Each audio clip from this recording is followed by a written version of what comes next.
కోడిగుడ్లు బెండకాయ పులుసు వండుకోవడానికి 4 కోడిగుడ్లు నేను ముందుగా ఉడికించుకుని తీసుకొచ్చానండి. ఈ కోడిగుడ్లని 4 గుడ్లని కూడా చాకుతో ఈ విధంగా ఘాట్లను పెట్టుకోవాలి. ఇలా పెట్టుకోవడం వల్ల మనం వండుకున్నప్పుడు ఉప్పు కారం పులుసు కూడా దీంట్లోకి వెళ్ళి చాలా రుచిగా ఉంటాయి. గుడ్లు ఒక 1/2 కేజీ బెండకాయలను తీసుకున్నాను నేను. ఈ బెండకాయలని ఇలా ఒక సైడ్గా కట్ చేసుకోవాలండి. ఎందుకంటే పులుసుకి ఈ విధంగా కట్ చేసుకుంటే చాలా బాగుంటుంది. ఒకవేళ మనకి బెండకాయల్లో లోపల పుచ్చులు ఏమన్నా ఉన్నా పైకి తెలియదు కదండి. బెండకాయ అయితే పైకి చూడడానికి చాలా బాగుంటుంది, లోపల అయితే పుచ్చులు ఉంటాయి. ఇలా కట్ చేసుకోవడం వల్ల లోపల ఉన్న పుచ్చులు కూడా మనకి వీలుగా కనిపించడం కోసం బెండకాయని ఈ విధంగా కట్ చేసుకోవాలి పులుసుకి అయితే. అలాగే ఒక పెద్ద ఉల్లిపాయని చిన్న చిన్న ముక్కల కింద కట్ చేసుకోవాలి.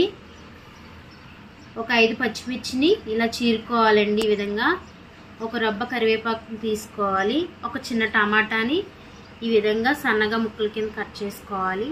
ఇప్పుడు కోడిగుడ్లు బెండకాయ పులుసుని ఏ విధంగా వండుకోవాలో చూపిస్తాను. పెద్ద నిమ్మకాయ సైజు అంత చింతపండుని తీసుకుని నానబెట్టుకోవాలండి వాటర్లో. నేనైతే ముందుగానే శుభ్రంగా కడిగి నానబెట్టుకున్నాను. స్టవ్ ఆన్ చేసుకుని బెండకాయ కోడిగుడ్లు పులుసు వండుకోవడానికి ఒక కడాయి పెట్టుకున్నానండి.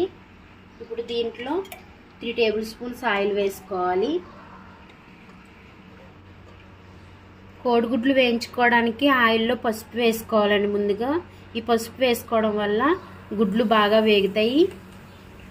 ఇప్పుడు ఉడికించుకున్న గుడ్లని ఈ ఆయిల్లో వేసుకోవాలి.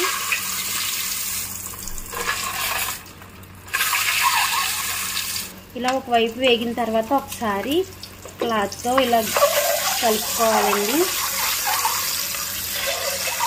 ఇంకోవైపు కూడా కలర్ వచ్చేంత వరకు వేయించుకోవాలి. ఇదిగోండి కోడిగుడ్లు అయితే మంచిగా వేగే కలర్ వచ్చాయి కదండి. ఇప్పుడు వీటిని గిన్నెలోకి తీసుకోవాలి.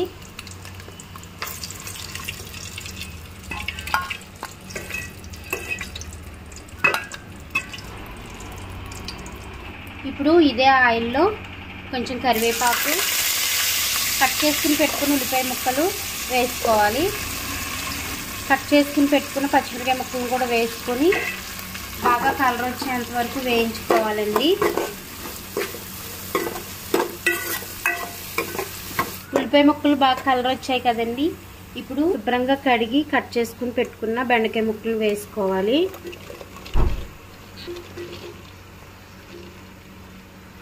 వీటిని ఒకసారి గట్టితో కలుపుకోవాలండి. దీనిపైన ప్లేట్ మూత వేసుకొని ఫ్లేమ్ని సిమ్లో పెట్టుకొని మగ్గించాలి బెండకాయ ముక్కలు మగ్గేంత వరకు.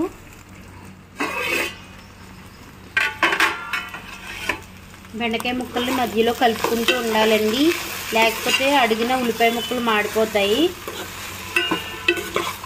ఇలా కలుపుకుంటూ బాగా మగ్గనివ్వాలి. ఇక చూసారు కదండి, బెండకాయ ముక్కలు అయితే ఇంకా మగ్గాలి.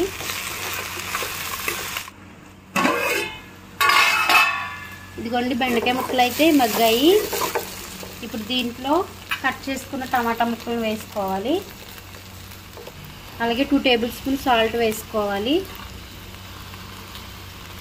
1/2 టీ స్పూన్ పసుపు వేసుకోవాలి. 2 టేబుల్ స్పూన్స్ కారం వేసుకోవాలి.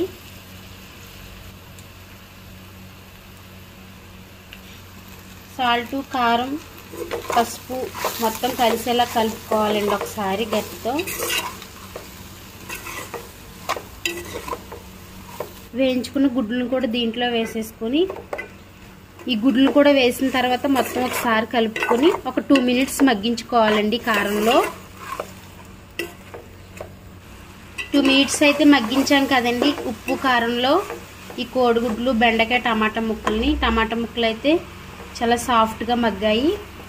ఇప్పుడు దీంట్లో వాటర్ వేసుకోవాలి.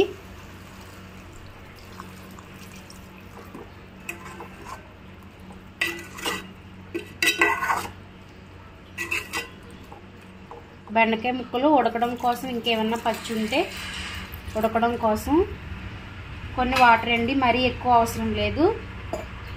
కొన్ని వాటర్ని వేసుకుని ప్లేట్ మూత వేసుకుని ఉడికించుకోవాలి. ఇదిగోండి మనం వేసిన వాటర్ అయితే దగ్గరికి అయిపోయాయి కదా. బెండకాయ ముక్క కూడా చాలా సాఫ్ట్గా ఉడికిందండి.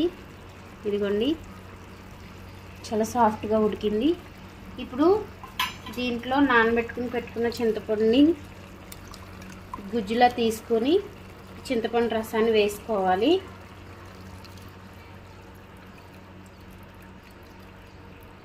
పులుసు వేసిన తర్వాత మొత్తం ఒకసారి కలుపుకోవాలండి, పులుసు మొత్తం కలిసేలాగా. ఇప్పుడు ఈ పులుసు దగ్గర పడేంత వరకు ప్లేట్ మూత వేసుకొని మీడియం ఫ్లేమ్లో పెట్టుకుని ఉడికించుకోవాలి.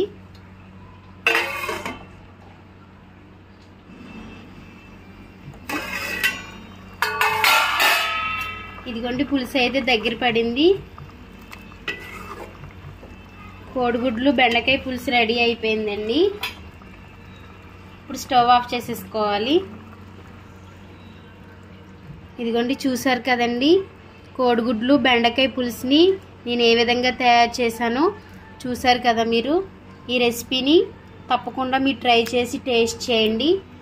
పుల్ల పుల్లగా కారం కారంగా చాలా చాలా టేస్ట్గా ఉంటుందండి. ఈ రెసిపీ కనుక మీకు నచ్చినట్లయితే లైక్ చేయండి, షేర్ చేయండి. కొత్తవారు మా ఛానల్ చూస్తున్నట్లయితే సబ్స్క్రైబ్ చేసుకోండి. థ్యాంక్ యూ అండి.